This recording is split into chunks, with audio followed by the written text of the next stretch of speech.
সুপ্রিয় দর্শক, নিরসন অনলাইন স্পোর্টসে আজ আমাদের মাঝে উপস্থিত হয়েছেন সিনিয়র ক্রীড়া সাংবাদিক মুজিবুর রহমান।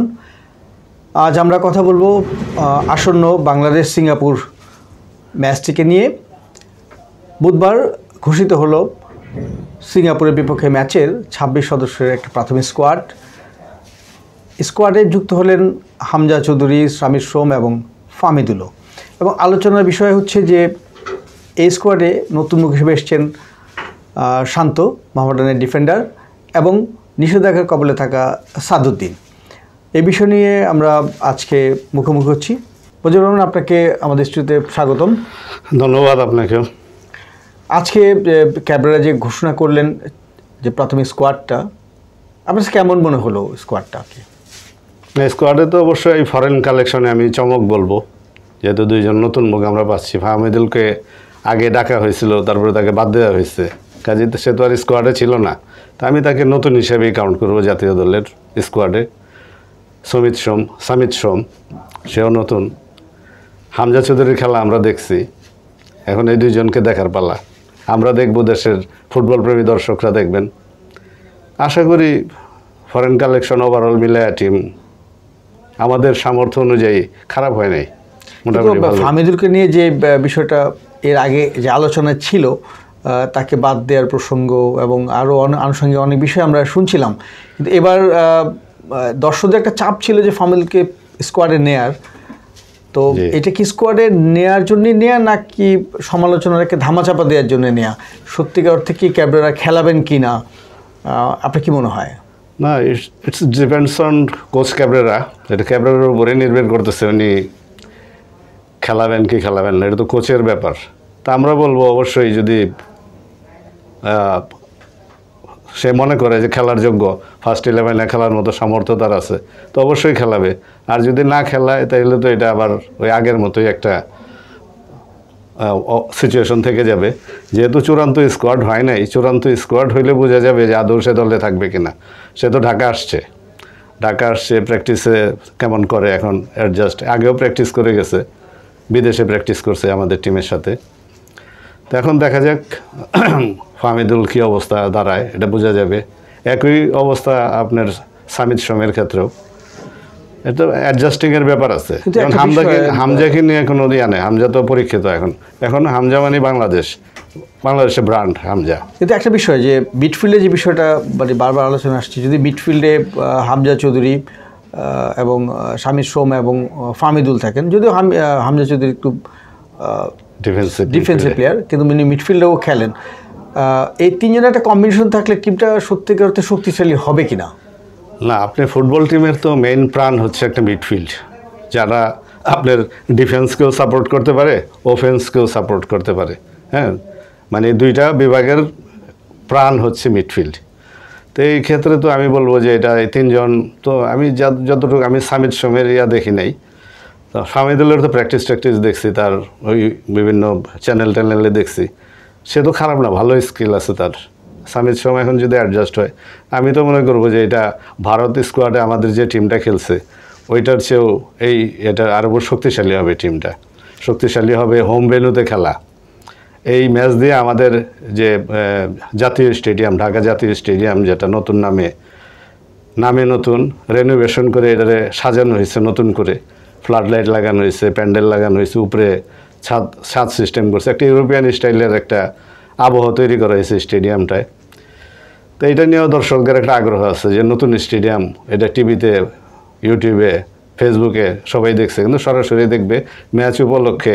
এটাও একটা দর্শকদের একটা আকর্ষণ করবে বলে আমি মনে করি।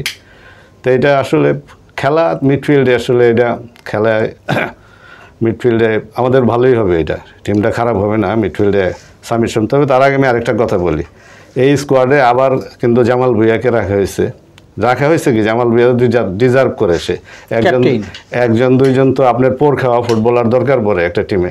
সাফল্যের জন্য শুধু তরুণ প্লেয়ার দিতে হবে না, হ্যাঁ, একজন দুইজন বয়স্ক হোক, অসুবিধা কি। আমরা আপনার রজার মিলা খেলছিলাম, ভালো খেল। হ্যাঁ, তো জামাল ভুঁইয়াকে রাখা হয়েছে। আমি আশা করবো কোচের কাছে যে জামাল ভুঁইয়াকে যেন অন্তত খেলানো হয় তাকে। গত ম্যাচে ভারত ম্যাচে তাকে সে ক্যাপ্টেন, প্রেস কনফারেন্স করছে, সারা দেশ বেশি সাউথ এশিয়ায় একটা প্রচার পাবলিসিটি হয়েছে তার ক্যাপ্টেন হিসেবে, কিন্তু দেখা গেল ম্যাচে একটা 5 মিনিটের জন্য তাকে খেলানো হয়নি। এটা তো আমি বলবো এটা জামাল ভুঁইয়াকে একটা এত বড় একটা অভিজ্ঞ প্লেয়ার, সে তো আমাদের টিমকে টানা 12 বছর ভালো সার্ভিস দিছে, ভালো সার্ভিস দিছে। যদিও শোনা যাচ্ছিল কিন্তু যে উনি হয়তো পুরোপুরি ফিট ছিলেন না, এরকম একটা শোনা গিয়েছিল। না ঠিক আছে, ফিট না থাকলে তাকে দলে নেওয়া হলো কেন, নতুন ক্যাপ্টেন কেন করা হলো না? যাকে যে ভাইস ক্যাপ্টেন ছিলেন তাকেই আপনার ক্যাপ্টেন করে খেলাইতে পারতো। তাকে যেহেতু রাখা, ইনজুরি যদি থাকে, সমস্যা থাকে, তাহলে তো এই প্লেয়ার দলে নেওয়াটাই ঠিক না। আচ্ছা, যদি এবার ক্যাবরেরা যদি ধরেন আপনার হামজা চৌধুরী, ফাহমিদুল, শামিদ শ্রম এবং জামাল ভুঁইয়া, পেছনে তারেক কাজী, মোটামুটি এই 5 জন তো established footballer, no doubt.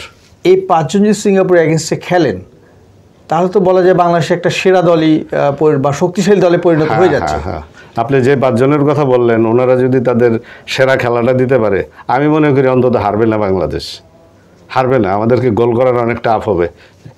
Singapore তো আমি বলবো ইন্ডিয়ার চেয়ে বেটার টিম না, ইন্ডিয়া মাস মোর বেটার। আমরা যে মাঠে খেলে আসছি, হ্যাঁ, India is much more better than Singapore. ইন্ডিয়াকে তো আমরা জেতা ম্যাচটা ড্র করে ফেলছি, লাখ ফেভার করে নাই, অনেকগুলো গোল মিস, প্রথম মিনিটেই আমরা গোল মিস করে ফেলছি। তো এই গোল মিসটা করা যাবে না, স্ট্রাইকারদের উপরে একটা বড় দায়িত্ব থাকবে। আরেকটা বিষয় বলি যে বাংলাদেশের ফুটবলটা একটু পড়তির দিকে, বিশেষ করে আন্তর্জাতিক ম্যাচগুলোতে আমাদের যে ব্যর্থতা সব মিলে পড়তির দিকে ছিল, কিন্তু হামজা চৌধুরী একটা হাইপ তুলে দিয়ে গেছে, এবং এই হাইপের চোটে যেটা ঘটেছে সেটা হচ্ছে যে বাংলাদেশ সিঙ্গাপুরের ম্যাচে টিকিটই পাওয়া যাচ্ছে না। একদম প্রথম দিনের বলা চলে প্রথম 15 মিনিটই টিকিট সোল্ড আউট হয়ে গেছে। এই বিষয়টাকে আপনি কীভাবে দেখছেন? এটা তো অবশ্যই একটা পজিটিভ দিক। আমরা তো অনেকেই আশা করে নেই যে টিকিট এতটা সেল হবে। প্রথমত একটা ঈদের ছুটি অনেক লম্বা ছুটি, 10 দিনের ছুটি। তো এই ছুটিতে ঢাকার বাইরে চলে যাবে ম্যাক্সিমাম মানুষ, কিন্তু তারপরও ঢাকা সিটিতে যারা থাকবে, একটা দিনে 10 তারিখ ছুটি আছে, বন্ধ আছে, এইটাও একটা বিষয় আছে। ঈদের বিনোদনটাকে ফুটবল মাঠমুখী করে দিছে এই ম্যাচটা। এই কারণে এটার একটা আগ্রহ তৈরি হয়েছে। ফ্যামিলি নিয়ে সবাই, ছেলে মেয়ে নিয়ে হয়তো বা খেলা দেখবে, অনেকে আসবেন, নতুন স্টেডিয়াম দেখতে আসবেন, আর এনে 2টা নতুন প্লেয়ার আছে তাদেরকেও দেখতে আসবেন মানুষ। সব মিলায় একটা মানে ফুটবলের একটা তো জাগরণ অবশ্যই আছে বলা যায় আর কি। হ্যাঁ, তো জাতীয় দলের কথা যেটা বললেন, হ্যাঁ জাতীয় দল নিয়ে তো আগ্রহ একদম জিরোতে নেমে গেছিলো, একদম তলানিতে চলে গেছিলো। এইটার জন্য পুরো ক্রেডিট আমি দেব হামজাকে। আমাদের টিমের যে পারফরমেন্স, লোকাল প্লেয়ারদের যে খেলা হয়, এই পারফরমেন্সে আসলে দর্শক টানা খুব টাফ। মানুষ, এদের শৈল্পিক ফুটবল বলতে কিছু নাই জাতীয় দলে। তা হামজা আসার পর তো এটা একটা কম্পিটিশন হয়েছে লোকাল প্লেয়ারদের মধ্যে, যে ওর সাথে পাল্লা দিয়ে খেলতে হবে এবং সবাই মোটামুটি চেষ্টা করছে, ভালোই খেলছে। একটা বিষয় ছিল যে হামজা চৌধুরীর মাঠে থাকাটাই মানে ভারত দলকে একটু দুর্বল করে দিয়েছিল, এবং ভারত মোটামুটি মানে হামজা চৌধুরীর জন্যই হয়তো বা ও পেরে উঠতে পারেনি। হ্যাঁ, ভারত আমি শুরু থেকে ওরা একটু শেকি ছিল, টিমটা চাপে ছিল এটা হামজাকে নিয়ে। ওদের মিডিয়াতে আমি দেখছি 2-3 দিন আগে থেকেই তারা হামজাকেই হাইলাইটস করছে বেশি। বাংলাদেশ টিমকে যত না হাইলাইটস করছে, তাই হামজাকে হাইলাইটস করছে। তাকে কীভাবে আটকাতে হবে, কীভাবে রুখতে হবে তাকে, তাকে তার স্বাভাবিক খেলাটা কীভাবে খেলতে দেবে না, এইসব নিয়ে তারা গবেষণা করছে। কিন্তু এইসব আসলে হামজা, তাদের কোনো গবেষণাই ঠিক না। হামজা তার আলো ঠিকই ছড়াই দিছে। ইউরোপের সর্বোচ্চ লিগের প্লেয়ার, হ্যাঁ সর্বোচ্চ লিগের প্লেয়ার, হ্যাঁ প্রথমবারের মতো খেলছে না, বা এই ধরনের প্লেয়ার তো দক্ষিণ এশিয়া আসেনি। দক্ষিণ এশিয়া কেন, এশিয়াতেই তো নাই আপনার। আচ্ছা, আরেকটা বিষয় হচ্ছে যে বাংলাদেশ সিঙ্গাপুরের সাথে ম্যাচটা খেলার আগে 4 তারিখে ভুটানের সাথে একটা ম্যাচ খেলবে।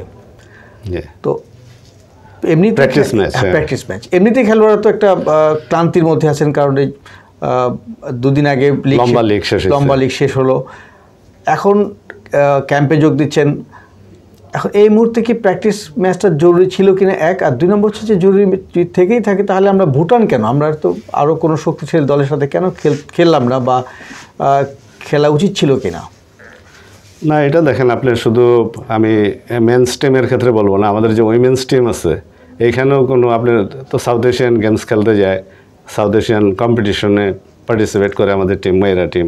ওইখানেও আপনি দেখেন প্র্যাকটিস ম্যাচগুলো একেবারে মানে লো প্রোফাইলের টিমের সাথে খেলতে হয়। সেম আমাদের জাতীয় দল আপনি দেখেন যে ম্যাচগুলো খেলে, প্র্যাকটিস ম্যাচ, যে কোনো টুর্নামেন্ট বা ফ্রেন্ডলি ম্যাচ বলেন, ফিফা ইন্টারন্যাশনাল ম্যাচ বলেন, খেলার আগে আমরা এটা বড় টিম কালেক্ট করতে পারি না। নেপাল, হ্যাঁ এই সবের সাথে খেলে তো আপনি উন্নতি করতে পারবেন না। আপনি অন্তত এখানে নেপালও যদি হইতো, ইভেন আফগানিস্তান হইতো, তো আমি বলবো যে এটা একটা ভালো একটা ম্যাচ হইতো। আমাদের যে এই প্রজন্ম বা জেনারেশন জেড আমরা যেটাকে বলি, জি, এরা সাথে ইউরোপিয়ান ফুটবল দেখে অভ্যস্ত এবং এরা যে কোনো কারণে হোক হামজা চৌধুরী খেলা ওনারা দেখেন এবং এর কারণে কিন্তু বাংলাদেশের ফুটবলের প্রতি বেশ আকৃষ্ট। এই জেনারেশনটা এবার ফুটবলমুখী হলেন, ফলে ফুটবলের একটা নতুন ধরনের একটা জাগরণ তৈরি হচ্ছে কিনা? না, আপনার ন্যাশনাল টিম দিয়ে তো আসলে ফুটবলে জাগরণ হয় না। ফুটবল জাগরণ করতে হলে আপনার লোকাল ফুটবলে নজর দিতে হবে, লিগে নজর দিতে হবে। শুধু লিগে না, এখানে একটু আমি মহামডার্ন প্রসঙ্গ টানবো। ফুটবল বাঁচাইতে হইলে, ফুটবলকে সাধারণের দুয়ারে নিয়ে যেতে হলে, আবার আগের জনপ্রিয়তা ফিরে আনতে হলে এই দেশে মহামডার্নের বিকল্প নাই, সেম আবাহনীরও বিকল্প নাই। মহামডার্ন আবাহনী যদি চ্যাম্পিয়ন ফাইটে থাকে বা রেসে থাকে, কম্পিটিশনে থাকে এবং শিরোপা লড়াইটা এই দুই দলের মধ্যে যদি বেশিরভাগ সীমাবদ্ধ থাকে, তো এই দেশের ফুটবল আবার জাগরণ হবে। ফুটবল পড়ে যাওয়ার অন্যতম কারণ ছিল মহামডার্নের বিশাল সমর্থক গোষ্ঠী। আপনার মহামডার্নের পড়ে যাওয়াটাই বড় ক্ষতি করছে ফুটবলের জনপ্রিয়তা। বিগত 17 বছর তো তারা যারা ক্লাব চালায়, কর্মকর্তা, তারা বেশিরভাগ আপনার, এটা তো পলিটিক্যাল একটা বিষয় আছে এখানে। তো মহামডার্নের কর্মকর্তারা, যে ঘরানার কর্মকর্তা, তারা নানা নির্যাতন, চাপে, জেল, হ্যাঁ, জুলুমের উপরে, মানে মোট কথা খাস বাংলা যেটা বলে দৌড়ের উপরে ছিলেন ওনারা। কাজে ওনারা ভালো টিম করতে পারে নাই, ফিনান্স করতে পারে নাই, ফাইন্যান্সিয়ালেও প্রবলেম ছিল। তো নানা কারণে মহামডার্ন 16-17 বছর যাবৎ মানে নো হায়ার হয়ে গেছিল। যেহেতু 23 বছর পর হ্যাঁ শিরোপা জিতছে তারা। তো মহামডার্ন শিরোপা জিতায় যে আলোড়নটা সৃষ্টি হয়েছে সারা দেশে, মহামডার্ন সমর্থকরা আবার গা যারা দিয়ে উঠছে। আগে যে আন্তর্জাতিক টুর্নামেন্টগুলি হতো, যে প্রেসিডেন্ট গোল্ড কাপ বা আগা খান গোল্ড কাপ, তারও আগে সেরকম একটা বহুজাগতিক যে টুর্নামেন্ট, সেরকম টুর্নামেন্টের আয়োজনও কি দরকার আপনি অনুভব করেন কিনা? অবভিয়াসলি, অবশ্যই এটা দরকার। আগে তো আপনার শুধু লিগ না, লিগের পাশাপাশি সারা বছর খেলা হইতো, আন্তর্জাতিক টুর্নামেন্ট হইতো, বিভিন্ন টুর্নামেন্ট, আপনার নামগুলো বলছেন, টুর্নামেন্ট হইতো। এগুলা লিগের খেলা দেখার পাশাপাশি আমাদের দর্শক, ফুটবল প্রেমীরা এই খেলাগুলোর জন্য অপেক্ষা করতেন। এখন তো ওনারা ভুলেই গেছে, দেশে তো আন্তর্জাতিক কোনো টুর্নামেন্টই নেই। ভালো মানের কোনো টুর্নামেন্ট তো বিগত 16-17 বছরে আমার মনে হয় হয়েছে বলে আমার জানা নাই। কাজে এটার উদ্যোগ তো অবশ্যই হয়েছে, সেটাও আসলে না না, এটা ওই লেভেলের ফুটবল নামগঞ্জের এগুলা টুর্নামেন্ট, এগুলোকে টুর্নামেন্ট বলা হয় না, এগুলো ফানি গেম আমি বলবো। তা আমি বলবো বাংলাদেশ ফুটবল ফেডারেশনকে এই বিষয়টা বেশ গুরুত্বের সঙ্গে নেওয়া এবং একটা ভালো মানের টুর্নামেন্ট, বড় দলগুলা নিয়ে টুর্নামেন্ট, আপনি সাউথ এশিয়ান থেকে নেন না, আপনি এটা সাউথ এশিয়ান ক্লাব কাপ করুক না বাংলাদেশ, ভারত, নেপাল, হ্যাঁ, ইনক্লুড করে বাংলাদেশ, এই 3টা টিম থাকলেই তো আকর্ষণ। বাকিগুলোর এমনি নেক 2-4 4 নেশন করেন আপনি। আমি মিয়ানমারে 2টা 4 নেশন টুর্নামেন্ট কভার করছি। 4 নেশন, 4 জাতির ফুটবল, মিয়ানমার, বাংলাদেশ, ইন্ডিয়া খেলে, আর চীন খেলছিল লাস্টে যেটা। তো এখানে দেখেন ওইটা খুব জনপ্রিয় ওদের এই টুর্নামেন্টটা, ইদানিং হয় না মনে হয় সম্ভবত। তা আমাদের এখানে এটা সাউথ এশিয়ান 4টা টিম নিয়ে তো এটা 4 নেশন করা যায়, এটারও অনেক আকর্ষণ থাকবে। আর যদি এশিয়ান লেভেলের টিম, মধ্যপ্রাচ্যের বড় বড় টিম আছে, এশিয়াতেও বড় বড় টিম আছে, এগুলা যদি 2-3টা টিম ইনক্লুড করে একটা মানে 6-7টা টিম নিয়ে বা 8টা টিম নিয়ে 2 গ্রুপে একটা সুন্দর টুর্নামেন্ট যদি করা যায়, বছরে একটা করুক না, দেওয়া শুরু করুক, যেহেতু টাকা পয়সার ব্যাপার আছে, স্পন্সরের ব্যাপার, অনেক খরচ। ফুটবল আসলে একটা করলেও তো চলে, বছরে যদি একটাও করে, তা আমি মনে করব যে এটা ফুটবলের জন্য একটা বিরাট উপকারে আসবে। এটা বাংলাদেশ ফুটবল ফেডারেশনের প্রেসিডেন্টের প্রতি আমার অনুরোধ থাকবে। উনি দেশের স্বনামখ্যাত একজন শিল্পপতি, ওনার সাথে শিল্পপতিদের সাথে শিল্পপতিদের সম্পর্ক থাকে। তা আমি আশা করব যে উনি এটা দেশের অন্যান্য শিল্পপতিদের সাথে আলাপ করে, ক্রীড়ামনার সংগঠকদের সাথে আলাপ করে, তো উনি একটা এরকম টুর্নামেন্ট আয়োজনের উদ্যোগ নেবেন ফুটবল ফেডারেশনের মাধ্যমে, এটা আমার আশা থাকবে। ফুটবলকে উনি যদি কিছু দিতে চান, তো এইসব টুর্নামেন্টের বিকল্প নাই। এইসব টুর্নামেন্ট খেললেই আমাদের জাতীয় দল প্রতি মানুষের আগ্রহ বাড়বে। তা না হলে এই যে আপনার এই বাছাই টাছাই এগুলো খেলার প্রতি মানুষের শেষ দিকে আমরা চলে আসছি। ফুটবল একটা হাইপে আছে, ফুটবল এখন একটু মানে আগের মতো একটু চাঙ্গা দিয়ে উঠেছে বলা যায়, এবং দর্শকদের আগ্রহটাও বেড়েছে, কারণ আমরা টিকিট সেল দেখেই বুঝতে পারলাম। হ্যাঁ, হামজা চৌধুরীর আগমন, স্বামী শ্রম, ফামিদুল এবং এদিকে মোহামেডানের লিগ শিরোপা জয়, সব মিলে একটা ফুটবল একটা জোয়ারের ভিতরে যাচ্ছে। হ্যাঁ, তো আমরা জাস্ট 2 লাইনে শুনতে চাই যে আমরা 10 তারিখের ম্যাচে কি করব, জিতবো? না, আমাদের তো অবশ্যই জেতার টার্গেট থাকা উচিত, যেহেতু ইন্ডিয়া ম্যাচের চেয়ে আমাদের এই আমাদের টিমটা, চূড়ান্ত পর্যায়ে একটা সুযোগ এটা। হ্যাঁ, ইন্ডিয়া ম্যাচের চেয়ে আমাদের এই স্কোয়াডে আরও 2জন আপনার প্রবাসী ফুটবলার যোগ হয়েছেন, আর ভালো মানের প্লেয়ার যোগ হয়েছে। কাজেই আমি তো, তারপর চেয়েও বড় কথা, আমাদের হোম গ্রাউন্ডে খেলা, ঘরের মাঠে খেলা। আমরা ইন্ডিয়াতেই যদি ইন্ডিয়াকে চাপে ফেলতে পারি, হ্যাঁ, জেতা ম্যাচটা যাক, আমরা ব্যাড লাক খেলা এটা হইতেই পারে। ঘরের মাঠে তো আমাদের অবশ্যই এটা ভালো মার্জিনে জেতার একটা টার্গেট করা উচিত। তা আমি আশাবাদী হয়তো জিততেও পারি, তবে আমি মনে করি বাংলাদেশ হারবে না সিঙ্গাপুরের সাথে, যাক, হারবে না বাংলাদেশ। ধন্যবাদ মুজিবুর রহমান আপনাকে। ধন্যবাদ। আমরা আশাবাদী হয়ে শেষ করতে চাই সিঙ্গাপুরের সাথে যে এশিয়ান কাপ বাছাই আমরা যেটা খেলবো 10 তারিখে। আমরা চাইবো যে এই ফুটবল জাগরণের ক্ষেত্রে সিঙ্গাপুরের বিপক্ষে জয়টা আমাদেরকে অনেকখানি এগিয়ে দেবে। ধন্যবাদ সবাইকে।